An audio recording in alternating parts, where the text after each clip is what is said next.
శ్రీకృష్ణ గోవింద హరే మురారి హే నాథ నారాయణ వాసుదేవ శ్రీకృష్ణ గోవింద హరే మురారి హే నాథ Narayana Vasudeva. Master నమస్కారం. నువ్వు? నేను మాస్టరు భాస్కర్, మీ దగ్గర చదువుకున్నాను. అరే భాస్కరు, ఎలా ఉన్నావురా? బాగున్నాను మాస్టర్. బాగున్నావా? మీరు ఎలా ఉన్నారు? నేను బాగున్నాను నాయన. అవును, నువ్వు అప్పట్లో ఆవు మీద వ్యాసం చెప్పేవాడివి. కరెక్ట్ మాస్టర్, మళ్ళీ గుర్తు పెట్టుకున్నారు మాస్టర్ మీరు. ఇంకా గుర్తుందా వ్యాసం?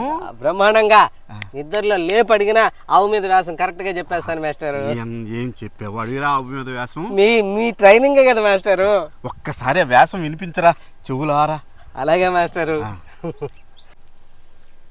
ఆవు సాధు జంతువు, ఆవు తెల్లగా ఉండును, ఆవుకు 4 కాళ్ళుండును, ఆవుకు 2 కొమ్ములుండును, ఆవుకు 2 కన్నులుండును, ఆవు వెనుక వైపు తోక ఉండును, ఆవు పాలు ఇచ్చును, ఆవు పేడ వేయును.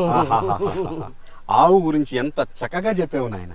ఇప్పుడు మనం కృష్ణ భగవాన్ గురించి తలుచుకుంటున్నాం కాబట్టి కృష్ణ భగవాన్ గురించి కొంచెం వ్యాసం చెప్పు నాయన. మహద్భాగ్యం మాస్టర్.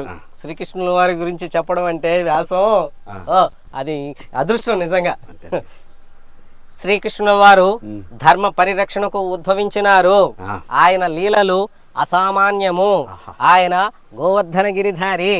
ఆయనకు గోవులన్నా గో సేవకులన్నా చాలా ఇష్టము. ఆయన పేరు మీద గోవర్ధన్ ఎకో విలేజెస్ అని స్థాపించబడ్డాయి. ఆ గోవర్ధన్ ఎకో విలేజెస్ లో ప్లాస్టిక్ నిషేధము. ఒక్క ప్లాస్టిక్ వస్తువు కూడా కనపడదు. ఒక ప్లాస్టిక్ బాటిల్ కానీ, ప్లాస్టిక్ కాగితం కానీ, ఏ ప్లాస్టిక్ వస్తువు కానీ అక్కడ కనపడదు. ఆ గోవర్ధన్ ఎకో విలేజెస్ మొత్తము పచ్చదనంతో నిండి ఉండును. పచ్చదనం అనగా పచ్చిక.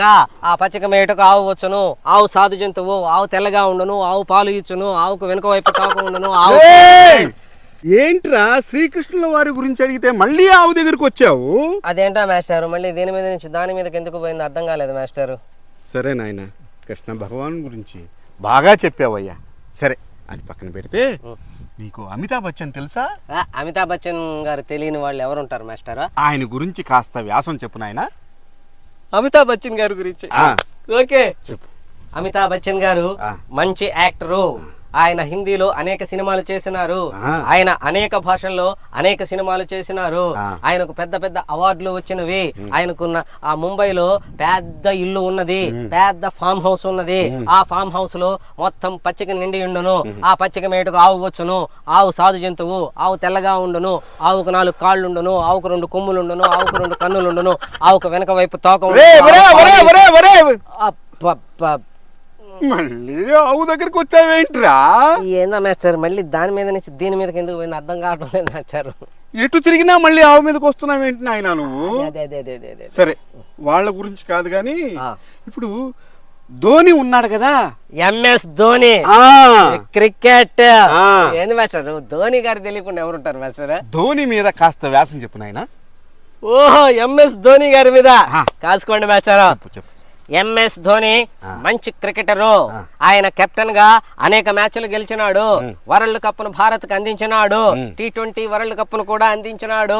ఆయన పెద్ద పెద్ద మైదానముల్లో క్రికెట్ ఆడుచుండును. ఆ పెద్ద పెద్ద మైదానముల్లో పచ్చిక మలిచి ఉండును. పచ్చిక మేటుకు ఆవు వచ్చును. ఆవు సాధు జంతువు. ఆవు తెల్లగా ఉండును. ఆవుకు 4 కాళ్ళుండును. ఆవుకు 2 కొమ్ములుండును. ఆవుకు 2 కన్నులుండును. ఆవుకు వెనుక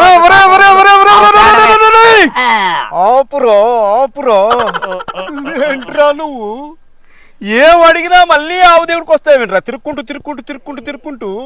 ఏందా మాస్టర్, వీటి నుంచి అట్టెందుకు పోతుంది అర్థం కావట్లేదు మాస్టర్. ఎందుకే నువ్వేం చదువుకున్నావు? MBA ఫస్ట్ క్లాస్ లో పాస్ అయ్యాను మాస్టరు. ఆహా, ఇప్పుడు ఏం చేస్తున్నావు? ఆవులు మేపుతున్నాను మాస్టరు. అది కథ.